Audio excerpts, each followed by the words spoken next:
مشہور ہے، امام ابو حنیفہ رحمۃ اللہ علیہ نے فرمایا کہ پہلے والے اتحیات میں اگر کسی نے اللہم صلی علی پڑھا، سجدہ سہو اس پر لازم نہیں ہے، لیکن اگر اس نے اللہم صلی علی محمد پڑھ لیا اس سے غلطی ہوگی،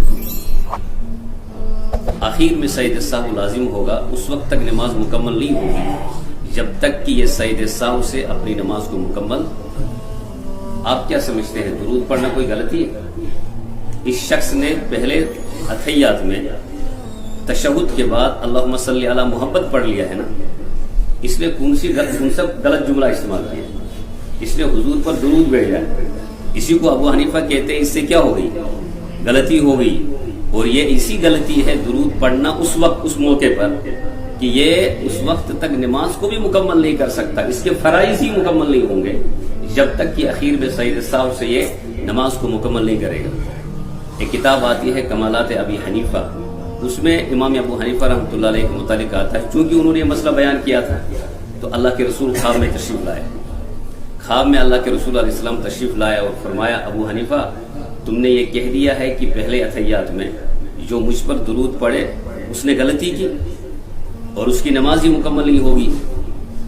ابو حنیفہ نے کس طرح امت کو سمجھایا کہ حضور کی ذات ایسی ہے کہ جب تک اس کی ذات آپ کی ذات سے انتہا درجے کی محبت نہ ہو تب تک فرائض بھی مکمل نہیں ہوں گے۔ اللہ کے رسول علیہ السلام نے فرمایا یہ صحیح ہے؟ ابو حنیفہ نے فرمایا یا رسول اللہ صحیح نہیں ہے، میں نے یہ نہیں کہا ہے کہ جو درود پڑھے گا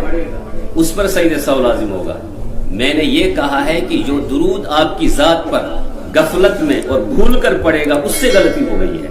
اور آپ کی ذات اتنی عالی ذات ہے کہ آپ کی ذات پر غفلت میں درود پڑھنا میرے نزدیک جائز نہیں ہے، میرے نزدیک حرام کے درجے میں ہے، اور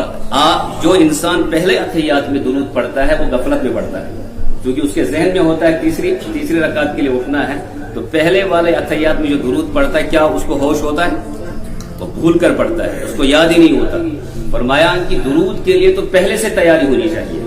درود کے لیے تو غفلت سے باہر آنے کی ضرورت ہے۔ درود کے آداب میں یہ ہے کہ باوضو ہو جائیں آپ، درود کے آداب میں یہ ہے کہ ہوش و حواس کو ٹھیک رکھیں۔ فرمایا ابو حنیفہ نے کہ اس نے کون سے ہوش و حواس ٹھیک رکھے تھے، تو غفلت میں تھا، یہ تو سہو میں تھا، بھول کر اس نے درود پڑھا ہے۔ تو میں نے یہ کہا کہ عشق رسول کا تقاضا یہ ہے، محبت رسول کا تقاضا یہ ہے، پوری دنیا پر حضور کی محبت کو ترجیح دینے کا مطلب یہ ہے کہ آخری اتحیات بھی مکمل نہیں ہوگا، فرض ہے جب تک کہ سجدہ سہو سے آپ اس نماز کو مکمل نہیں کریں گے۔ ابو حنیفہ نے کتنا اہم انداز سے آپ کو مجھے سمجھایا تھا محبت رسول، لیکن سوال اتنا ہی مجھے آپ سے یہ کہنا ہے اپنی آپ کو لے کر، کیا ہم اس پہ اتر رہے؟ نہیں اتر رہے۔